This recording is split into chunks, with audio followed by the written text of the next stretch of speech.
Good morning, everyone, here in beautiful Portland and online. To our Friday seminar at TRAC, Transportation Research and Education Center. Just have a couple quick announcements before we start. Our next seminar is Friday, June 28th, also at 11:30 a.m. Pacific time. The room is to be decided, and we'll announce that on the website, trec.pdx.edu, sometime in mid-June. And that'll be Dr. Penny Rosenblum from the University of Arizona, who will be presenting challenges and considerations for travelers who have visual impairments. What can you do to support their independence? Today we're going to hear from Dr. Ann Brown, who's an assistant professor in the Planning, Public Policy, and Management program at University of Oregon, where she does work on equity, new mobility, travel behavior, and finance. And I'll let her take it away. Okay, well, thanks, Aaron. Thank you to the whole TREC team for having me, and thank you all for being here, both in person and online. I am delighted to be here today. Michael, help.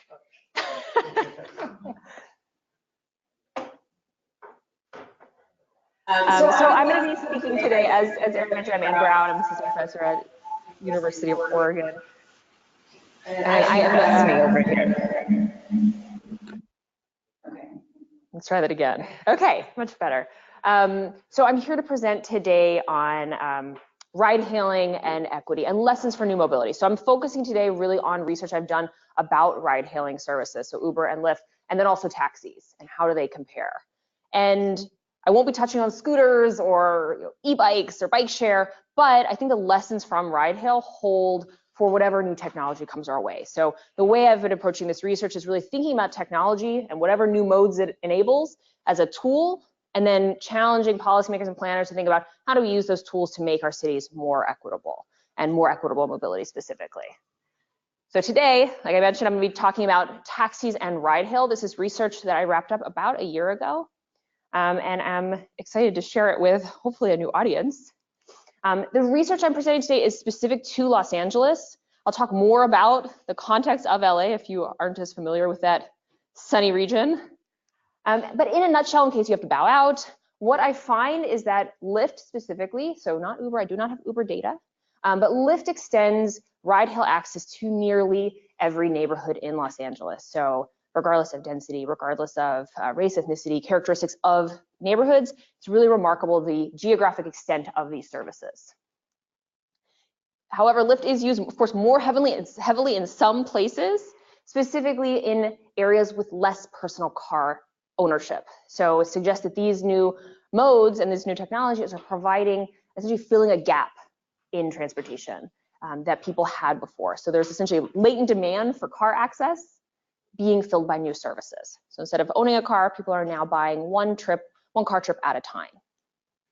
And that ride-hailing, I also find that ride-hailing narrows but does not entirely erase the gap between riders when we look at service quality. So cancellations and wait times on Uber, Lyft, and taxis.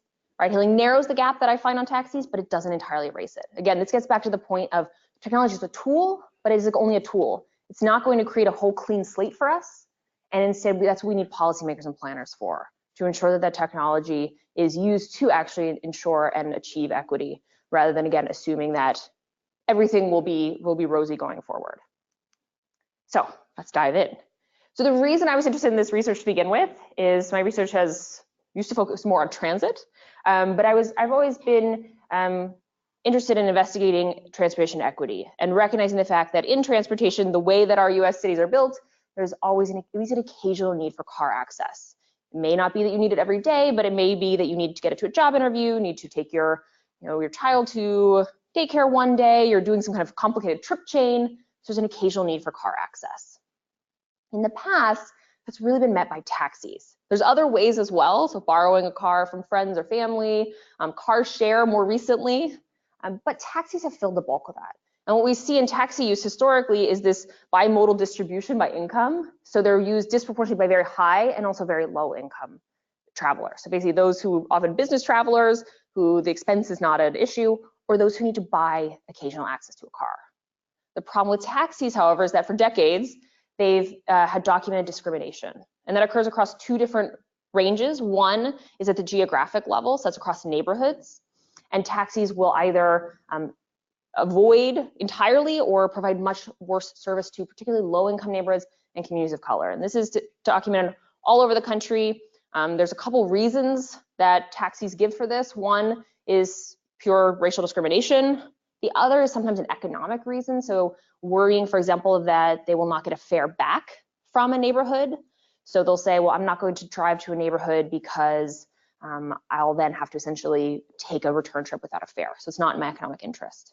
Another is potential fear of crime, for example, but often, again, all of these types with the neighborhood component, the characteristics of the neighborhood are often being used as a proxy for things that they can't observe, like crime rates, for example. And so what we're seeing is over time, really different levels of access of taxi access by neighborhood. And often the neighborhoods that really would benefit the most from that taxi access, so low income with lower car access, for example, who would really benefit from the access, are actually the ones that are excluded the most. We also see discrimination against individuals. Again, this has been documented for decades, and in multiple cities. But what researchers have found is typically comparing just Black and white residents and riders, that Black riders receive far, far worse service compared to white riders. And so most studies in the past have looked at street hail taxis and investigated, for example, how often taxis will pass white versus Black riders. And the differences are quite stark. So passing Black riders at much higher rates than white riders. So my question for this research was really, well, what about the new technology? What about new mobility? What about ride hailing? Can this represent a new chapter in car access? Or is it perpetuating essentially the same status quo? So the project I'm presenting on today is titled Ride Hail Travel and Equity in Los Angeles, and I've given Michael the full links to the research itself if you do want to read more. So I'm answering 3 different questions, and they're all speaking to those 2 different units of analysis I just mentioned. So the geography, kind of the neighborhood access piece, and then the individual access piece.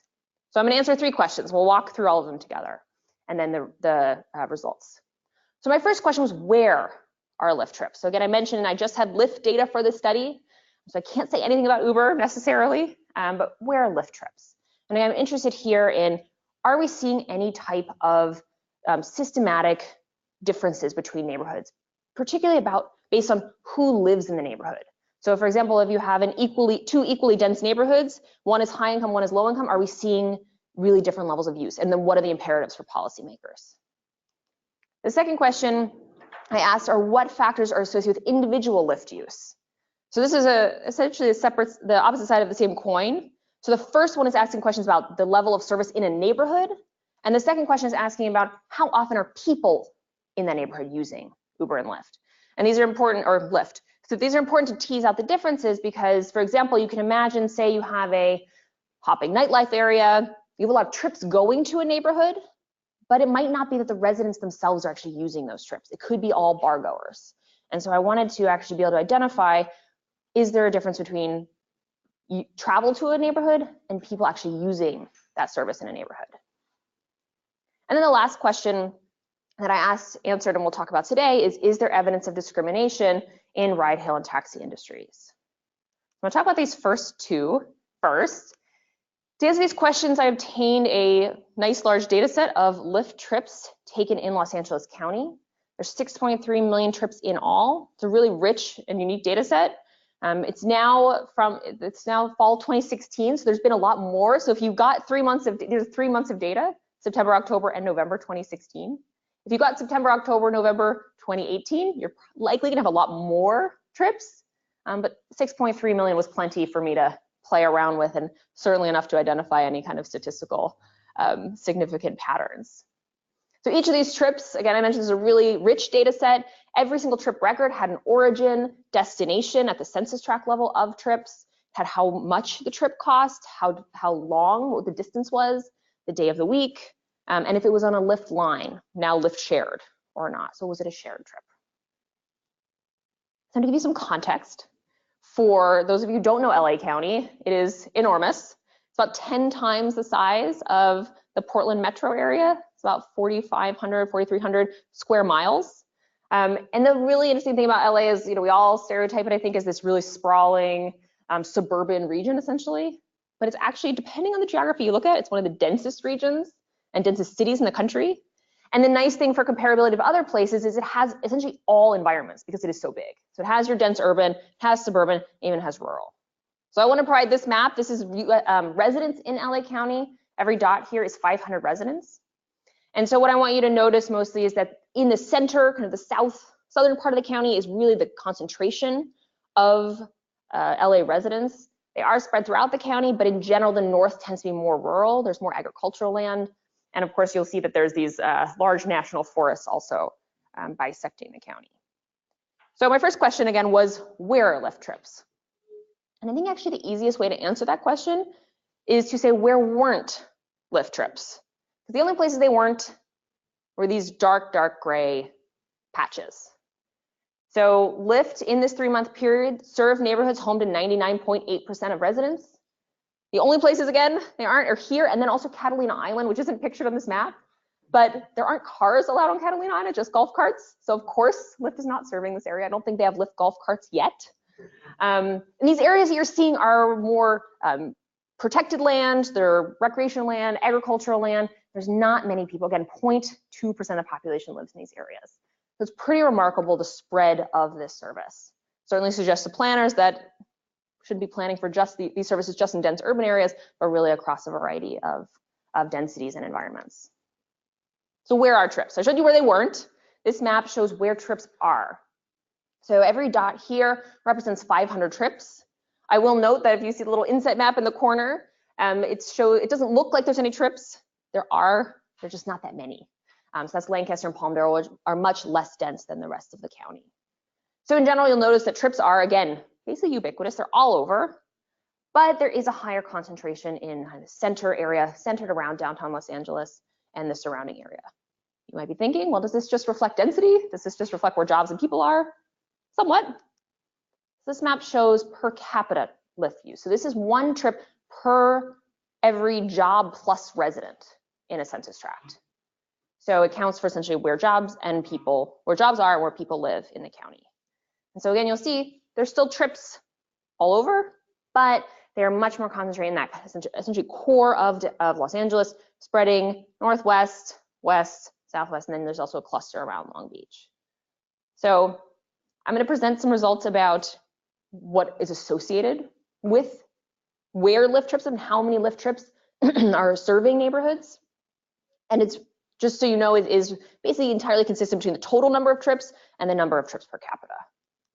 So what I find is that when we look at how many trips are serving a neighborhood, neighborhoods that are denser have more Lyft trips per capita and total. Neighborhoods that have higher shares of young residents that are majority Black, majority white, and have higher shares of zero-car households all have more Lyft trips.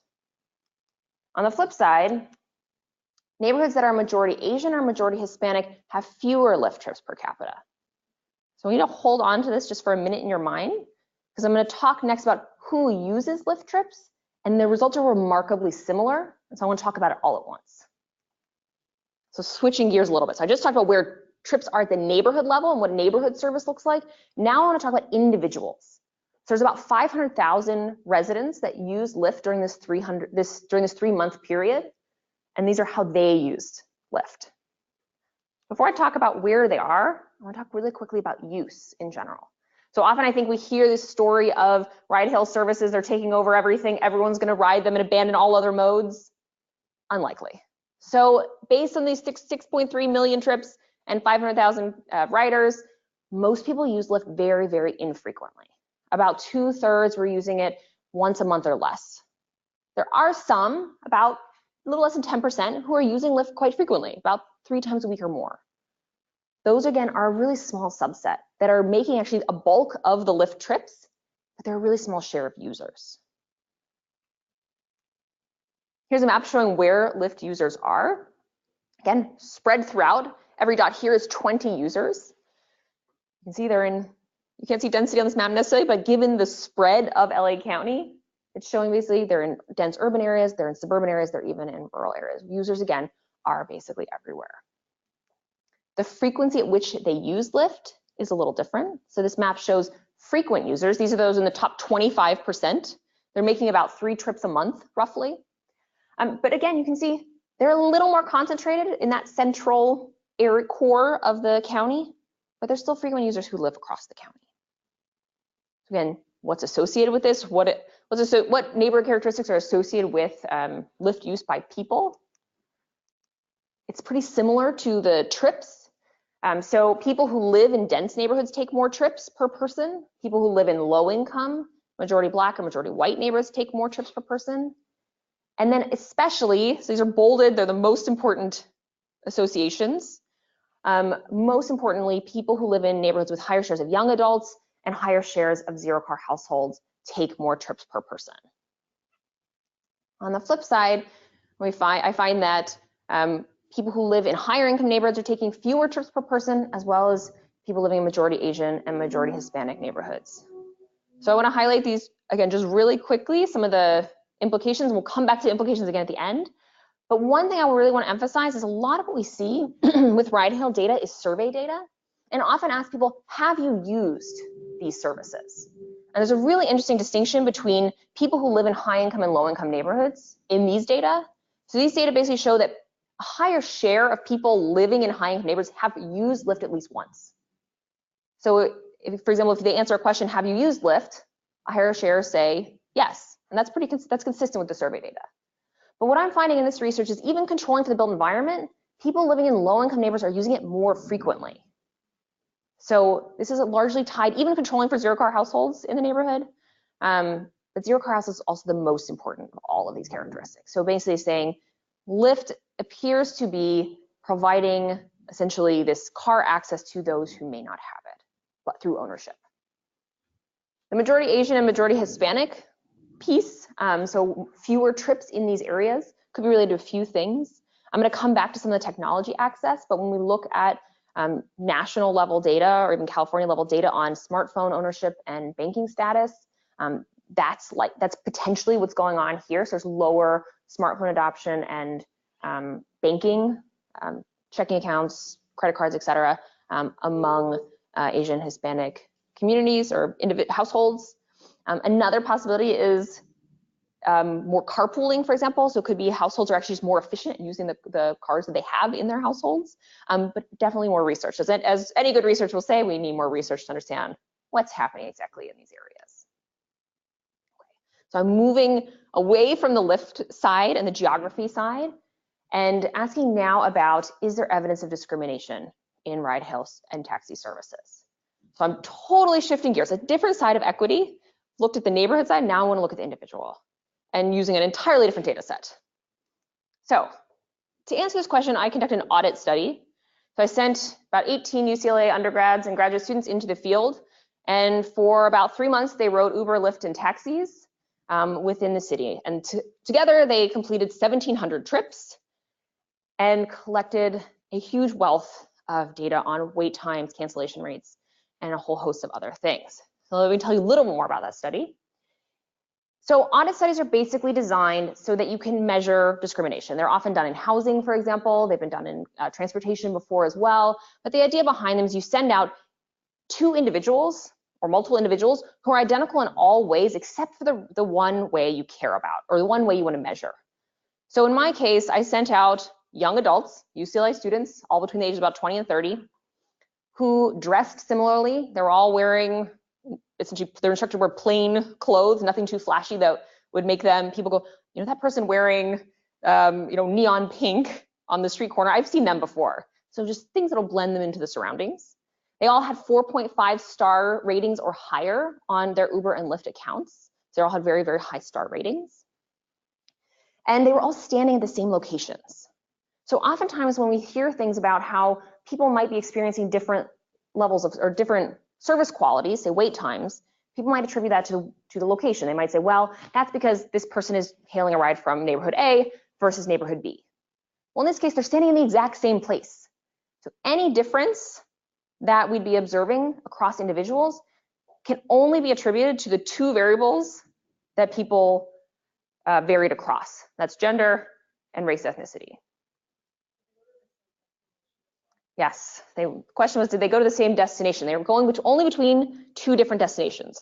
So both destinations were in pretty centralized Los Angeles, right along, for anyone who knows Los Angeles, along the Expo line.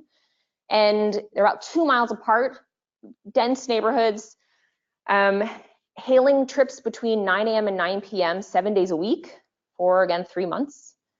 And on every trip, they either are hailing an Uber or Lyft on their phone, on the app, or they're calling a taxi dispatcher. So LA does not have street hail outside of downtown Los Angeles or West Hollywood. It's a little different than many cities, but they're calling. And I'm happy to talk about our experiences with taxi apps, which I did try to use for this experiment. Didn't go so well, so I'm happy to talk more about some of the technological challenges associated with the taxi industry, at least in our experience in LA. So for every trip, again, they hailed one of these 3 modes, rotated through them, and on every trip, they recorded a number of data points. They recorded wait times. They recorded, for example, a couple different wait times, how long it took for a driver to be assigned to them, how long it took for the driver to arrive to them, and then that total wait time was added. They also recorded if they were canceled on. So that can occur a couple different ways. On Uber and Lyft, a cancellation occurs if someone is assigned a driver, and then your app will essentially drop you and say, I'm looking for another driver for you. So that counts as a cancellation. On taxis, it can occur a couple different ways. It can be either that a taxi did not show up within 60 minutes, in which case I said, yes, hail some other mode. We're not going to wait for 4 hours. 60 minutes is our limit. So it was either 60 minutes. It could be that the taxi dispatcher said no ride was available, no taxi was available at the time. It could be that the taxi pulled up to a rider and then pulled away. And in a limited number of instances, the taxi approached a rider and then refused to accept a credit card payment. They were demanding cash up front, in which case the rider said no, we're required to use credit cards so we can get actually reimbursed. Also, that is against taxi ethics and code of conduct. The taxi industry is required to accept credit cards on all taxi trips. So they were, again, capturing those 2 service qualities, so wait times and cancellations, and then also they recorded driver characteristics. So they recorded age, race, ethnicity, and gender of drivers. I'm not going to talk about the driver characteristics for the remainder of the presentation because it turns out they don't matter. So basically, all the observations that I'm reporting, even when you control for driver characteristics, it doesn't matter what the driver characteristics are. It doesn't matter, their age, race, ethnicity, gender, even interacting with the passenger. Basically, the observations and the rate and levels of discrimination I observe is consistent across drivers. And that's basically what we find with discrimination in other fields as well. It doesn't necessarily matter. Discrimination is pretty uniform no matter who is the person discriminating. So I first want to highlight a few pieces of general patterns of service, because I think they're really stark, first of all, and they're important to think about for mobility outcomes, period. When we think about all these new mobility services, it's important to think about what came before and how do these new services compare. And then the second piece is I want to talk about specifically that discrimination side, which is the discrimination or the differences across rider characteristics. So let's talk about the general findings, the general service across differences across service. So for cancellations, so again, this is 1,700 trips. Uber and Lyft had on average about 4% cancellation rates. Taxis had, or yes, cancellations. Taxis had about almost 20%. And what I want to emphasize here is that for mobility purposes, the effect of that is huge. What it means is that on Uber and Lyft, if you're canceled, on average, people were assigned a new driver 18 seconds later. On taxi, if you are canceled on, or if a driver doesn't show up, you just don't get a ride, right? It's huge differences for mobility. So in terms of who actually got picked up, almost every single rider on Uber and Lyft got picked up. There's about 2 out of 1,300 that didn't. A bit of interesting circumstances where, for example, the driver just drove in the opposite direction, did not actually pick up the rider. Not a great explanation. I will say the rider was reimbursed almost instantly for that trip. Uber and Lyft could tell that, oh, your dot is still over here. You did not get picked up. So again, that's about 2 out of 1,300 did not actually get a ride. On taxis, you had about a 1 in 5 chance of not getting a ride. So again, if you're thinking about trying to get somewhere, 1 in 5 chance, if you need to be somewhere reliably, I'm not sure I'd want to take those odds. The other piece of reliability and related service across the three different modes, so taxis, Ubers, and Lyfts, is arrival time. So this is how long it took Uber, Lyft, and taxis to arrive. Again, this is 9 a.m. to 9 p.m. 7 days a week, so this accounts for the peak of the peak rush hour in LA, but also more calm periods. And what I want to emphasize is that about 90% of Uber and Lyft trips arrived in under 10 minutes. Taxis, not so much. So they have that long tail of wait times. So you can see there's this, it's so much less reliable. And don't forget that there's about 10% of taxis that didn't show up within an hour. So there's a whole tail off the end that I'm not even showing of 60+ minutes. Who knows if they were going to come? And I'll also note that the data I found for taxis is far worse than is reported by the Los Angeles Department of Transportation. And one of the reasons I believe that is because they have a category in their data that are called a rider no-show, meaning the rider didn't show up. But they don't say how long it took for the taxi to arrive before the rider wasn't there. And so one of my questions is often, well, if it took you 2 hours to show up, do you really expect the rider to still be there? So we don't know. So that's one of my ongoing questions for the data that are reported officially. So I want to now get into how do these wait times and cancellations vary across race, ethnicity, and gender. So I'm going to walk you through really quick this one graph because I'm going to show a series of graphs. And I want to be clear about what exactly they're showing. So in these graphs, taxis are shown in yellow, Uber's in dark gray, and Lyft is in light gray. And what I want to really emphasize is that you'll see in the middle here, there is a 0% line essentially, and then you'll see error bars as well. Anytime that error bar crosses that 0% line, it's essentially a meaningless difference between groups. So all of these bars are showing differences between rider groups across the three modes. And the only ones that we really should pay attention to are the ones that error bar does not cross 0, meaning there's a significant difference between them. So cancellations, what I find is there's no difference between Asian, Hispanic, or white riders. There's also no difference between men and women riders, but there are significant differences between Black and white riders. So on taxis, over a quarter of taxi trips hailed by Black riders were canceled. And that compares to about 15% of taxi trips by white riders and 20% by Hispanic and Asian riders. So none of these are good, right? But they're significantly worse for Black riders. So again, a 1 in 4 chance of not getting picked up is quite stark. So Black riders, when you look at the percentage versus percentage point, Black riders are 73% more likely to have a trip canceled on them compared to white riders. It's a huge difference. On Uber and Lyft, it's about a 4 percentage point difference. So it's not erased. Again, it's not erased. It's much, much, much smaller. Again, I want to emphasize the difference for mobility purposes about getting canceled on by taxi versus Uber and Lyft. It's those Uber and Lyft riders are still getting a ride. What these cancellations really translate into is a longer wait time. So a delay, essentially, in the mobility rather than prevented mobility. So let's talk about total wait times. So first thing you'll probably notice is just how much longer the taxi wait times are. But what I'm going to focus on here is the differences between the different groups. So again, I find no differences between Asian, Hispanic, and white riders, no differences between men and women, but Black riders versus white riders wait on average about 7 to 15 minutes longer on taxis compared to about 11 seconds to a minute 45 longer on Uber and Lyft. Again, still seeing differences. They are not erased. We have more work to do. But compared to what we were experiencing before, far, far better. For some context, the average Uber and Lyft wait time was about 6 minutes. So for example, if you had 2 riders standing next to each other in the corner at the exact same time, one was Black, one was white, they both hailed a taxi, the Black rider would likely get a taxi faster if they waited for the white rider's taxi to arrive and then hailed an Uber or Lyft rather than waiting for their own taxi. There's a huge difference again between the groups.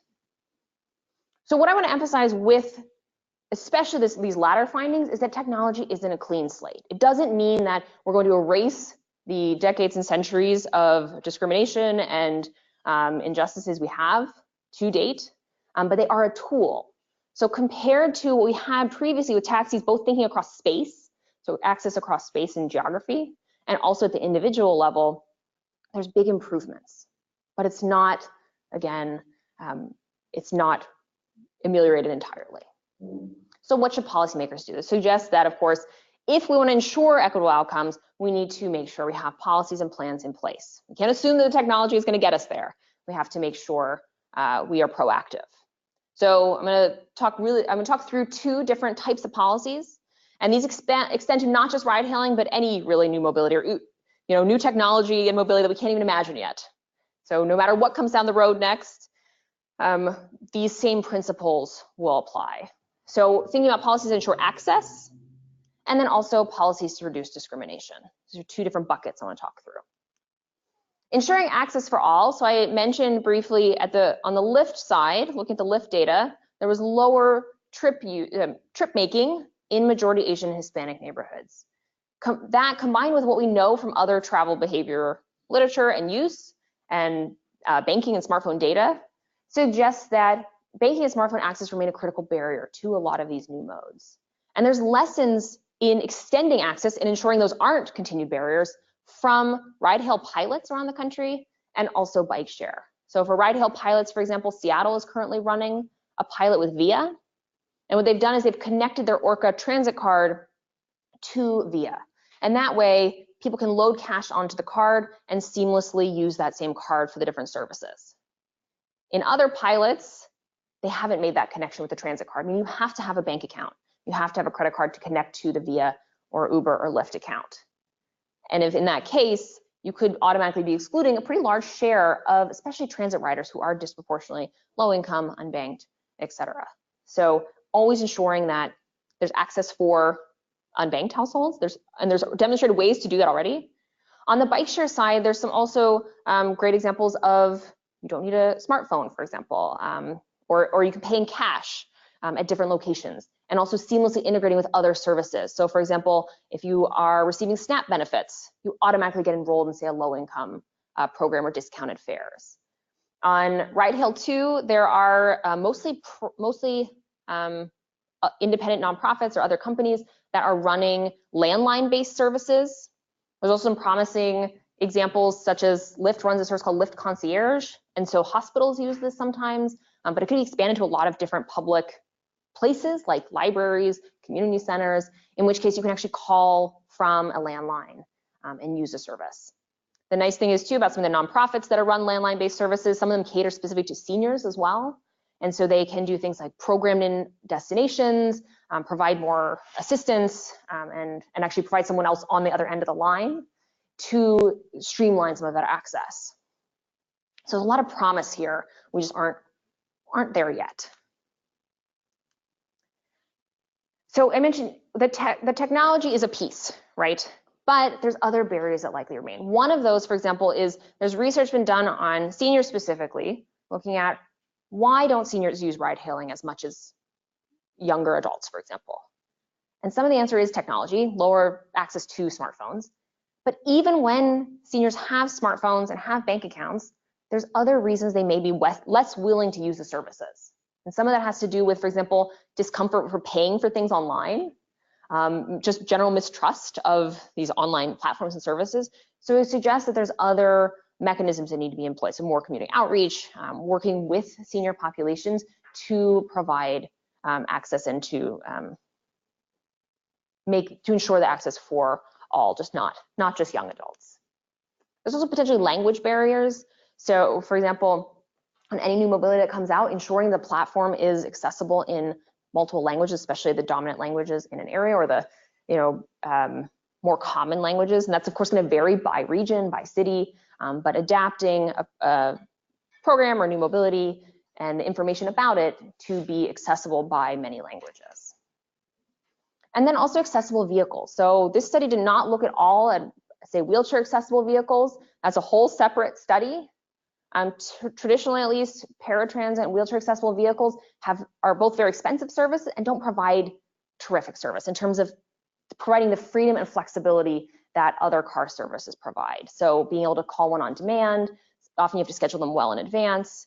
And so there's potential for new mobility services like Uber and Lyft to fill a gap, or to, for example, take some pressure off wheelchair accessible vehicles by, for example, if someone has a walker but doesn't necessarily need the full accessible van, there's a possibility to reduce some of the strain on those currently overcapacity services. There's also the question though about what should these companies be required to do? So should they be required to provide their own wheelchair accessible vehicles? Should they be required to pay to supplement and to provide more services? Should they be combining forces with taxis, for example? So there's a lot of possibility here, but one thing is for certain, that's that we should not be neglecting the accessibility needs for people with all types of mobility needs.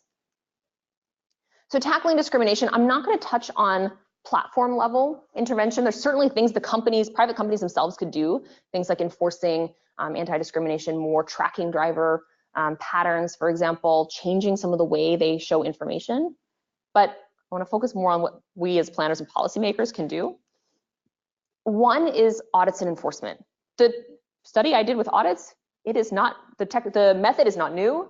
They've been around for decades. It can be expensive to hire people to do this, which is one of the big barriers. There's not often the capacity of cities to do this. So that's one of the barriers, but certainly cities could do this. Another potential is for data. So there's big data out there now. Can we use data to essentially create digital audits, not requiring people to actually go into the field and collect these data themselves? The other piece is enforcement as well. So taxis, I observe huge levels of discrimination, right?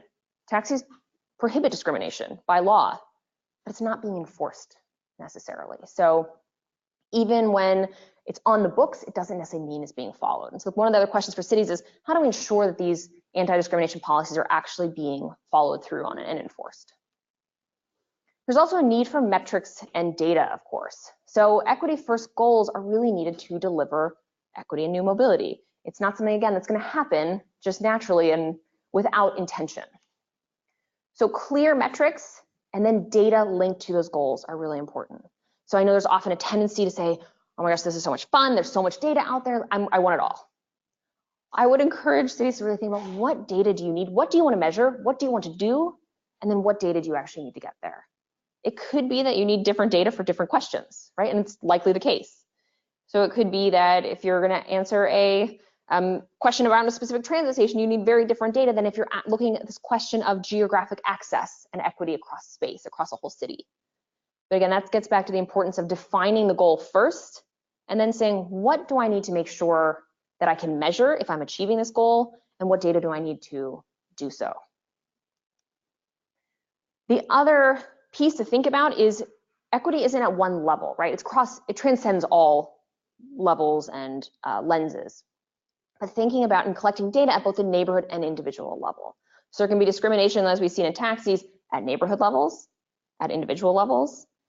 But again, you need both. You need equity at both levels to ensure access, to ensure equitable access. So for example, if you're in a neighborhood and the city says to you, oh yeah, well, you know, it's no problem. This service goes to your neighborhood, but it won't pick you up.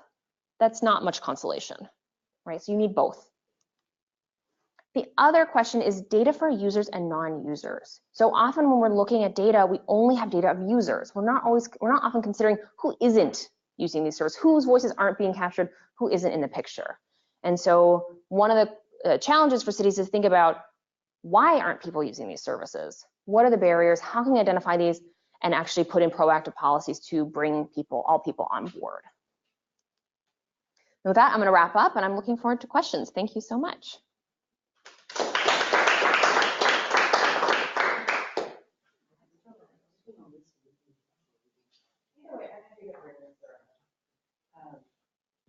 Hello. So we'll ask that you do questions into the microphone so folks online can hear. Is there anybody who wants to get started with a question? I just have maybe a clarifying question, and I know you don't want to do recommendations for the platforms, but could you just remind us on the driver side for Uber and Lyft, when they get a ride request, do they see the picture and or the name of the rider? It's a great question. Yeah, so it's actually different for different platforms. And so on Lyft, at least at the time this study was done, Before a driver accepted a ride, they saw their name and picture. On Uber, they saw only the star rating. So that's first different. On taxi, they're hearing a voice and getting a name at the dispatcher level. So that's the first stage. And what's really interesting there is that for Uber and Lyft especially, again, on Uber, they're only seeing the star rating, and on Lyft, they're seeing the star rating, the name, and the picture. That initial wait period, that assignment wait time, was statistically significantly longer for Black riders than white riders, and not on Uber. What we see on Uber is that as soon as a driver is assigned to a person, as soon as they accept a trip, they see the name. And at that moment, we see I observed significantly higher cancellation rates for Black riders than white riders. So you can essentially see that moment as soon as people get information essentially about people or infer characteristics about people based on names or for Lyft pictures, that's when they're essentially acting on discrimination, or they're discriminating. Thank you. Yeah.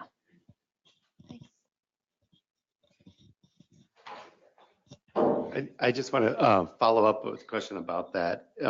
So the discrimination could be at the distributor, at the dispatcher Yes. level, not at the actual driver level.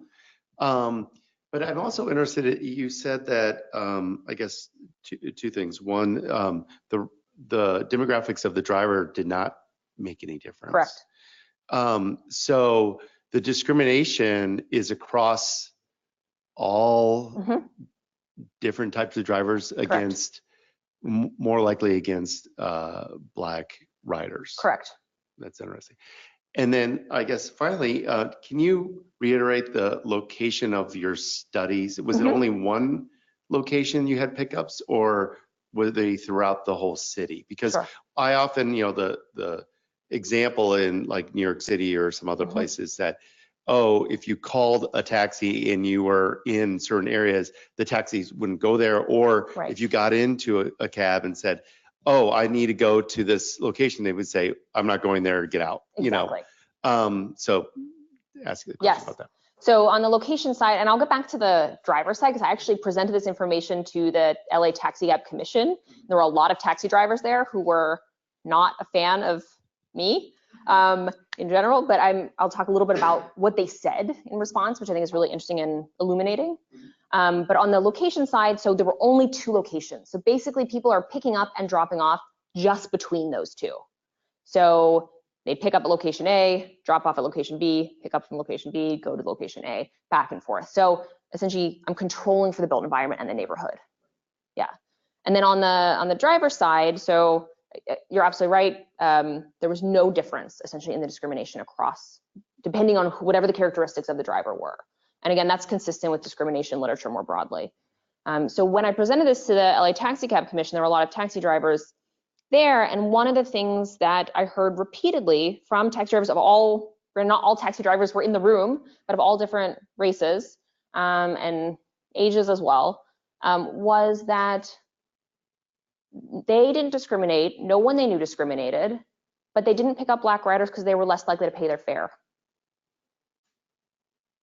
I wasn't quite sure what to do with that, other than say, yes, that's discrimination.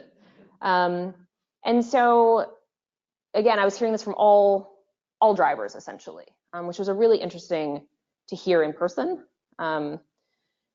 And I think is also interesting from an Uber or Lyft perspective or any of these new mobility. So, being a taxi driver, for example, it's one of the most dangerous professions you can have, statistically, when you look at homicide rates, for example, or robbery rates. One of the things that Uber and Lyft does is it removes cash entirely from the equation. So if people were previously using race, for example, as a proxy for either crime or were they going to get paid, this is no longer part of the equation because the credit card's already in the app. So again, this points to there's potentially another mechanism. People are using what they can observe to discriminate because of other things they can't observe. And when I had riders, for example, the taxis that demanded cash up front from riders, that only happened to Black riders. That happened to no other riders. So they were basically saying, I don't trust that you're going to pay my fare. You need to pay me now or I won't give you a ride. But again, that didn't happen to anyone else. Yeah. Okay, I have a few questions from online, and then I'll add one to for me. Mine is, it's not part of this research, it's a little unfair, but is there discrimination in the ratings? So just hold that. And I've got 3 questions from online. One is wondering if any kind of subsidy programs explains the really universal coverage of the service, especially in lower income areas. So that's second question.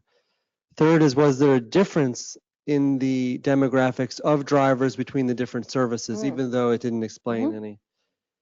Okay, And wait. then, Okay, first on the rating side, Yeah. I think likely. If we look at, so I was not able to observe, all my riders had equal or had excellent star ratings, but when we look at things like general customer service satisfaction and ratings, there's discrimination. And so there's no reason, I think, to think that that wouldn't extend to ride-hail ratings.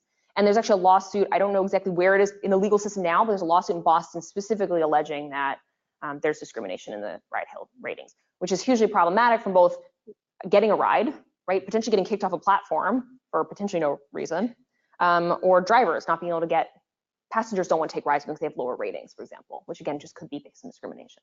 So absolutely possible, and probably likely. So something for the companies to do, something that companies are not releasing, but something that should be monitored absolutely. The second one about subsidy. So I mean, I think based on we see Uber's losses, for example, Lyft's losses, there's certainly a subsidy in general across trips. In terms of targeted subsidies per neighborhood, there are not any in LA at the time. Currently, there's a pilot program being run to subsidize trips to and from select transit stations. Those were not in place at the time. I will say that when you look at the trip making by across different neighborhoods, those who live in low-income neighborhoods are taking shorter and cheaper trips, and they're taking a much higher share on Lyft line, so pooled trips, which again are cheaper. So people are making basically choices and different pricing decisions based on neighborhood, but they're not necessarily being compensated in any other way. And what was the third question? About, although the driver demographics Oh, yeah. didn't predict discrimination, Yeah. what were the differences? If you looked at it? Pretty stark, actually. So I did look at how they compared. And so the taxi drivers there was one woman, actually, which I was almost surprised at, out of about, I think we had about 400 or 500 taxi trips, and there were maybe 5 or 6 repeat drivers out of 400 drivers, 300 drivers. There's one woman. Uber and Lyft, there's no parity with the general population, but it's about, if I'm remembering correctly, 20-30% women. So again, somewhere between taxis and the actual ratio of the population. Race and ethnicity wise, the Uber and Lyft drivers much better mirror the general population compared to taxi drivers.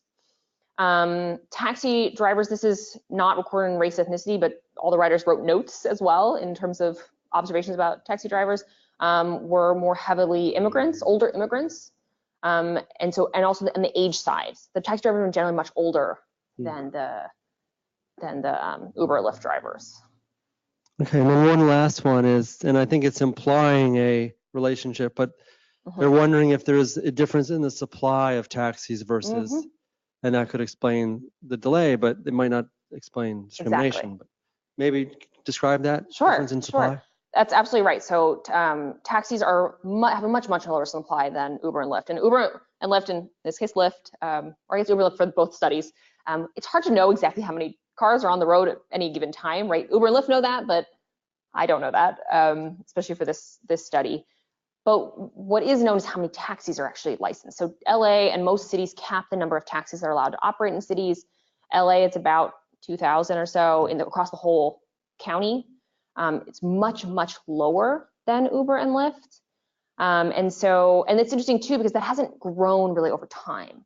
So even though the LA population has grown, the number of taxis or licenses has remained almost the same, which suggests that if there's increasing demand, you're not having a supply to keep up with it.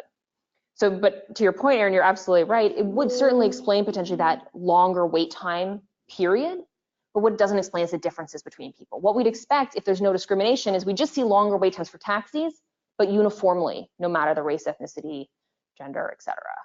So yeah, absolutely. Can I add a question? Yeah. Do we have time? Was there any? So from a research point of view, traditional secret shopper type research that you're doing basically reproduce the same individual. Yeah. They change a name or something, but they have the same resume, or they buy the same thing, try to buy the same thing.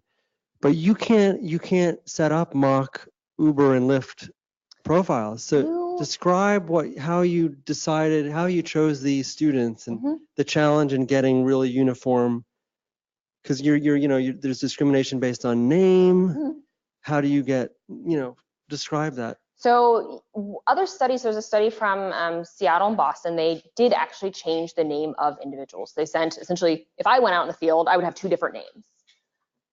However, in the Uber and Lyft terms and agreement, you say you're not allowed to impersonate anyone. And given I did not know what I would find in this study, and I could potentially find results that were very unpleasant and to the companies, I did not want them coming after me legally for violating their terms and conditions. So we used all people's actual names and actual profiles. And that was partly also due because I wanted to see their Uber and Lyft ratings. The other thing I'll note is that people maintained the same level of rating throughout. So it wasn't that people didn't get higher or lower ratings over the course of the study. So if that it's possible that could have affected something as well. In terms of, a lot of it was training to try to make sure it's as consistent as possible, recognizing I have a lot of individuals. It wasn't one individual per race, ethnic category, or gender. So for example, I would have 2 to 4 students in every kind of cross tab of race, ethnicity, and gender. And they had a variety of names. Some you might associate with, with a certain race, ethnicity, some you might not. And there was actually no variation within that, which was interesting. Does that help? Yeah. It was an interesting process to try to think of how to operationalize it. Another question related a little bit to method on the taxi side. So how many taxi companies were you hailing from? And is it a medallion system, or are the taxi drivers employees, or what is that relationship between the dispatcher and the taxi drivers? Sure. So I had 3 companies. So basically, the interesting thing about LA is it looks somewhat like a piece of Swiss cheese in terms of the cities and within the county. And so actually the 2 locations I had were in different cities, even though they were only 2 miles apart. So they licensed different taxi companies. And so what I did was I picked the 2 taxi companies that had the most licensed cabs in each city. So one was the city of Culver City and one was the city of LA.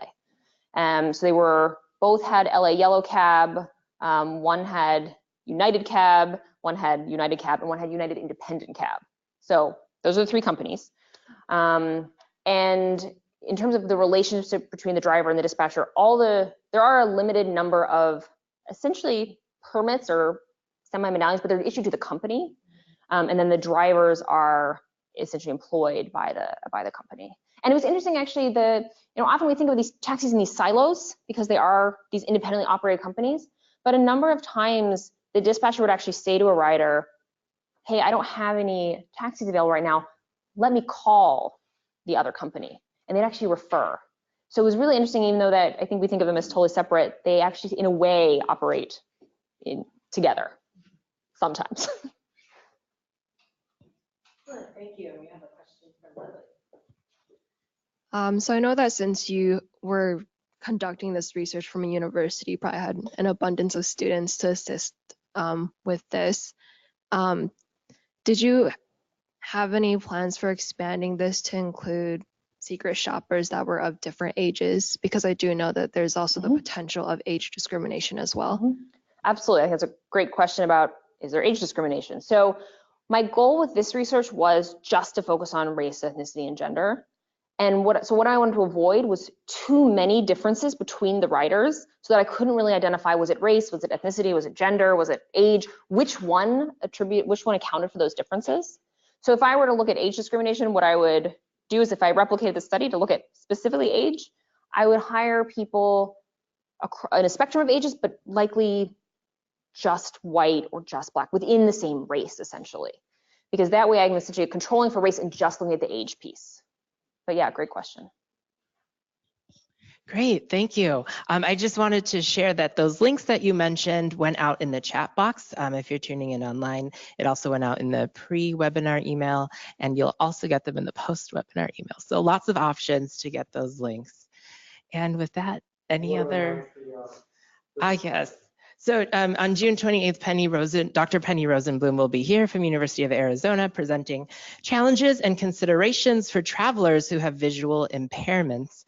What can you do to support their independence? So you can register for that online or check back in on our website in mid-June for a room location if you'd like to join us here in person for some coffee and donuts. Thank you so much to our presenter today, Anne Brown. Thank you. Thank you.